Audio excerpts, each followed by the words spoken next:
Bismillahirrahmanirrahim. Assalamualaikum warahmatullahi wabarakatuh.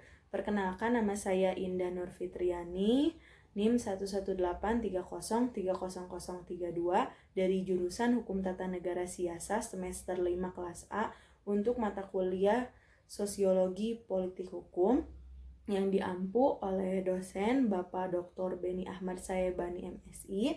Di sini saya akan mengulas kembali materi yang telah dijelaskan di dalam mata kuliah Sosiologi Politik Hukum. Di sini saya akan memaparkan mengenai substansi dari sosiologi politik hukum itu sendiri.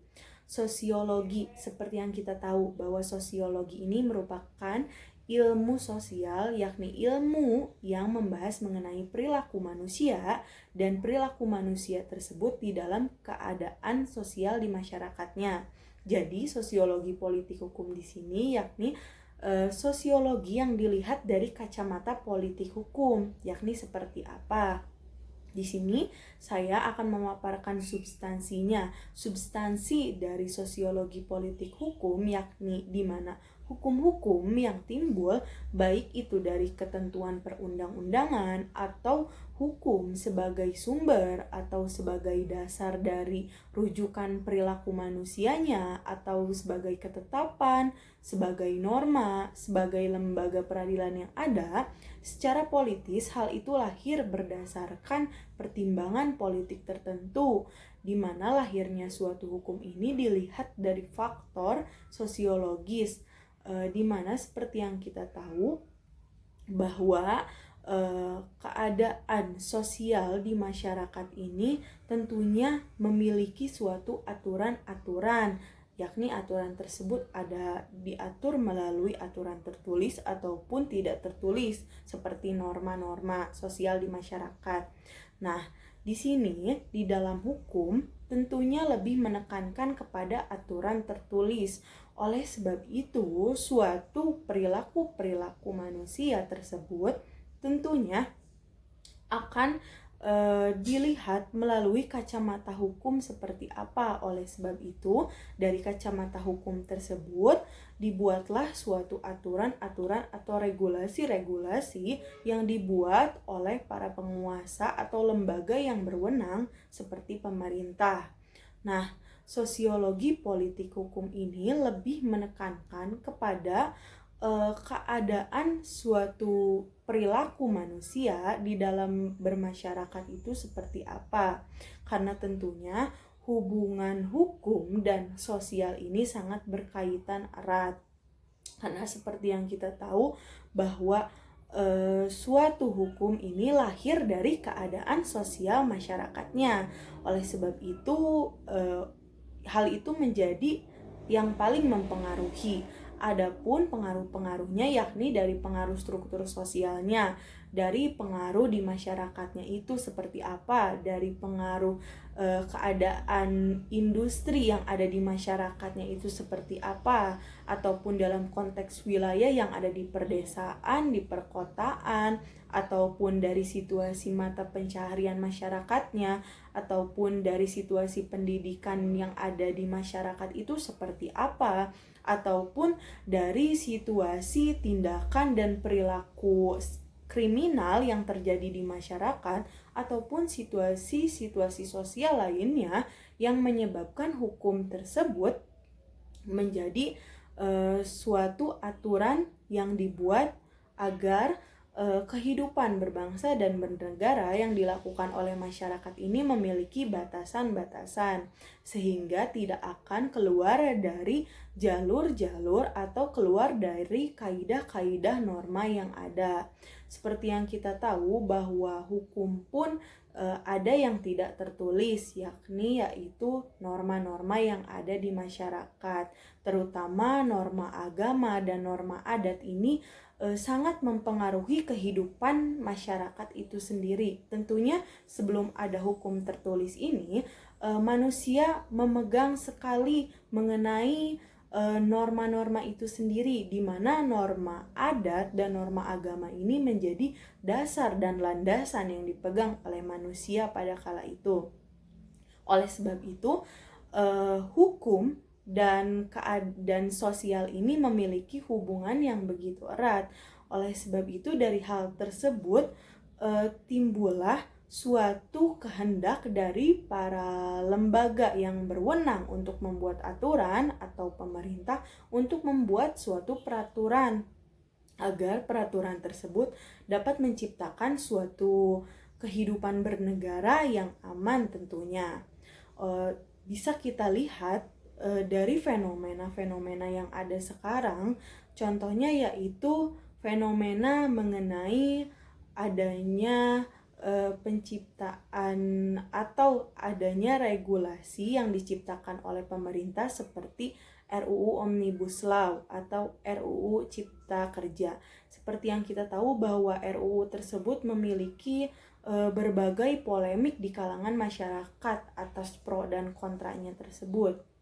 Nah, oleh sebab itu dalam suatu penyusunan hukum tentunya lembaga yang berwenang tidak semena-mena. Mereka harus menampung berbagai aspirasi yang ada di masyarakat agar suatu hukum yang dibentuk tentunya memiliki alur yang searah dan dapat diimplementasikan di masyarakat dengan baik. Ketika aspirasi masyarakat tidak tersalurkan atau tidak terdapat dalam kebijakan yang dibuat tersebut, tentunya akan menimbulkan penolakan-penolakan di kalangan masyarakat. Dikarenakan kebijakan itu harus dilihat dalam konteks perilaku masyarakat seperti apa. Oleh sebab itu, di dalam sosiologi politik hukum ini lebih dominan dalam memahami berbagai kebijakan peraturan yang dibuat yang dilandaskan pada keadaan, situasi, dan kondisi di masyarakatnya. Oleh sebab itu, objek yang menjadi fokus dari sosiologi politik hukum ini yaitu dari masyarakat itu sendiri, dari kekuasaan. Kekuasaan di sini dalam pengertian politik. Di dalam pengertian politik ini berbagai polemik seperti perebutan kekuasaan di lembaga politik dan lain sebagainya, ataupun yang terakhir yakni mengenai hukumnya, di mana hukum ini merupakan suatu aturan yang dibuat oleh lembaga-lembaga yang berwenang untuk mengatur suatu kehidupan berbangsa dan bernegara di masyarakat. Oleh karena itu, fenomena-fenomena yang terdapat dalam sosiologi politik hukum ini merupakan fenomena yang dirujukan atau diambil dari berbagai fenomena yang terdapat di masyarakat. Sehingga di dalam kacamata sosiologi politik hukum ini melihat bahwa bagaimana masyarakat menyikapi kehidupan mereka di dalam kehidupan berbangsa dan bernegara, dan bagaimana politik dan hukum tersebut dapat mengatur kehidupan masyarakatnya itu sendiri. Seperti yang kita tahu bahwa salah satu aspek kajian dalam suatu ilmu politik ialah mengenai kehidupan berbangsa dan bernegara masyarakatnya itu sendiri. Nah, di dalam masyarakat ini terbagi menjadi dua kelas, yakni ada kelas masyarakat elit dan ada kelas masyarakat non-elit. Di mana kelas masyarakat elit ini terbagi menjadi dua, yakni ada elit politik, adapun elit penguasa. Nah, di dalam kelas masyarakat non-elit ini, masyarakat tidak memiliki kekuasaan ataupun berkuasa. Nah, elit ini berasal dari bahasa Latin yang berarti memilih, dan dalam bahasa Indonesia, kata elit ini berarti memilih, terpilih, ataupun memenuhi persyaratan, di mana elit ini pun diartikan sebagai kelompok kecil di masyarakat yang memegang peranan yang penting dan memiliki posisi atau kedudukan yang begitu tinggi.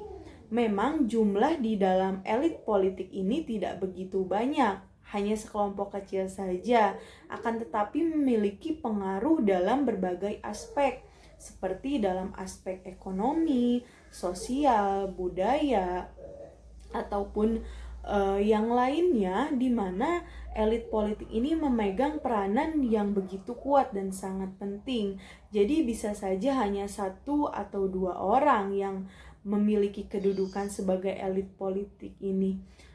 Oleh sebab itu, dalam pengertian sosiologis dan politis, elit adalah atau diartikan sebagai the ruling class, suatu golongan yang memegang kekuasaan baik secara formal maupun informal dalam suatu strata sosial, dan kedudukannya itu mereka dapat mempengaruhi perkembangan masyarakat dalam hubungan yang sifatnya timbal balik.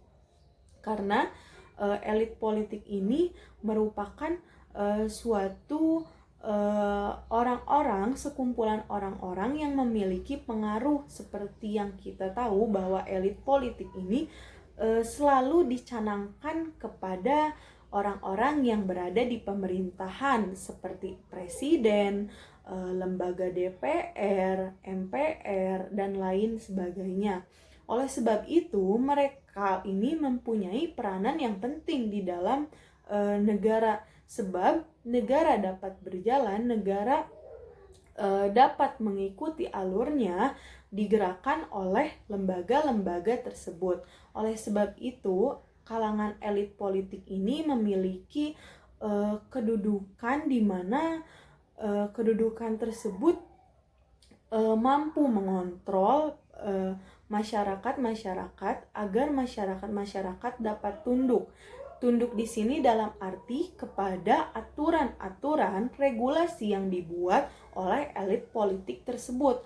Oleh sebab itu, elit politik ini haruslah orang-orang yang memiliki kecakapan di dalam bidangnya itu sendiri, ataupun kecakapan dalam berpolitik, kecakapan dalam memimpin, dikarenakan elit politik ini merupakan suatu hal yang begitu memiliki tingkat urgensi yang sangat tinggi di dalam suatu kehidupan berbangsa dan bernegara, sebab mereka adalah wakil dari negara tersebut. Oleh sebab itu, elit politik ini bisa didapatkan dengan usaha ataupun bisa didapatkan dengan keturunan, di mana dalam keturunan di sini masuk ke dalam status sosial, di mana saat itu mungkin orang tuanya bisa jadi sebagai elit politik. Nah, anaknya pun kemungkinan atau dimungkinkan bisa menjadi seseorang yang termasuk ke dalam elit politik. Oleh sebab itu, untuk untuk menjadi seseorang yang dilabeli sebagai elit politik ini tentunya bukan hal yang mudah, sebab usaha yang dilakukan menjadi elit politik ini pun sangat-sangat harus diperhitungkan, dikarenakan menjadi elit politik ini pun bukan suatu hal yang mudah, sebab elit politik ini berurusan dengan negara langsung, di mana negara ini terdapat masyarakat yang begitu banyak, yang begitu banyak sekali, sehingga kehidupan di masyarakat tersebut harus memiliki batasan. Nah, batasan norma-norma yang ada itu biasanya dibuatlah suatu hukum. Nah, hukum ini biasanya dibuat oleh para lembaga yang berwenang atau penguasa. Nah, elit politik ini termasuk ke dalam lembaga yang berwenang membuat peraturan tersebut ataupun penguasa tersebut. Nah, selanjutnya saya akan membahas mengenai pengertian dari sosiologi politik hukum dan asasnya, di mana sosiologi politik hukum ini, bahwa politik hukum ini diartikan sebagai konsep atau asas dalam hukum yang dijadikan untuk membentuk suatu hukum itu sendiri, di mana hukum itu dibentuk, diciptakan, lalu diterapkan itu seperti apa, lalu asas-asas yang terdapat dalam politik hukumnya tersebut yakni terimplementasikan dalam pembentukan perundang-undangan, di mana pembentukan perundang-undangan tentunya sudah memiliki regulasi dan dibuat regulasi yang sedemikian rupa oleh pemerintah. Nah, selanjutnya yaitu materi mengenai teori keberlakuan hukum dari masa ke masa. Seperti yang kita tahu bahwa hukum ini memiliki peranan yang penting dalam kehidupan manusia. Dikarenakan manusia dapat menjalankan kehidupannya, tentunya manusia memiliki aturan-aturan di dalamnya, dan setiap perilaku manusia tentunya memiliki batasan-batasan. Nah, sebelum ada hukum tertulis, tentunya melihat zaman dahulu tentunya ada suatu hukum yang tidak tertulis. Nah, hukum yang tidak tertulis ini seperti adanya atau termasuk ke dalam norma-norma. Nah, ada norma agama dan norma adat. Kedua norma ini menjadi norma yang dipegang ketika hukum tertulis masih belum diterapkan saat itu. Oleh sebab itu, hukum ini memang tidak akan terlepas dari kehidupan manusia. Nah, hukum dari masa ke masa bisa dilihat dari pada saat zaman kerajaan, bahwa hukum yang terdapat di dalam kerajaan ini merupakan hukum yang dibentuk oleh raja. Oleh sebab itu, strata sosial atau kasta pada saat itu menjadi suatu hukum yang dicanangkan. Nah, setelah di masa kerajaan timbullah masa Orde Lama. Di masa Orde Lama ini hukum dibentuk oleh para founding father saat itu, di mana hukum dibentuk sedemikian rupa mengikuti falsafah negara, yakni Pancasila dan Undang-Undang 1945. Nah, di Orde Baru ini hukum yang dicanangkan, yang dibuat, ternyata terdapat ketimpangan di dalamnya, terdapat kesemrawutan di masa Orde Baru, sehingga di masa reformasilah hukum diamandemen, hukum diperbarui, sehingga hukum-hukum yang ada ini lebih memihak atau memiliki suatu kebermanfaatan bagi negara.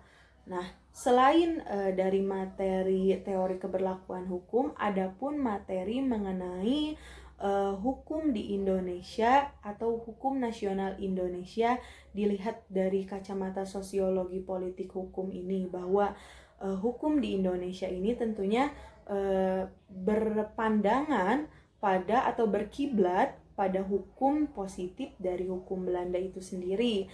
Hukum di Indonesia ini tentunya sudah diatur sedemikian rupa mengikuti dasar negara yang ada, sebab hukum-hukum yang dibuat tentunya haruslah dilandaskan pada falsafah negara, yakni Pancasila dan Undang-Undang 1945. Setelah itu, adapun materi mengenai hukum agama yang berada di Indonesia. Seperti yang kita tahu bahwa agama yang memiliki kekuatan mayoritas di Indonesia adalah agama Islam.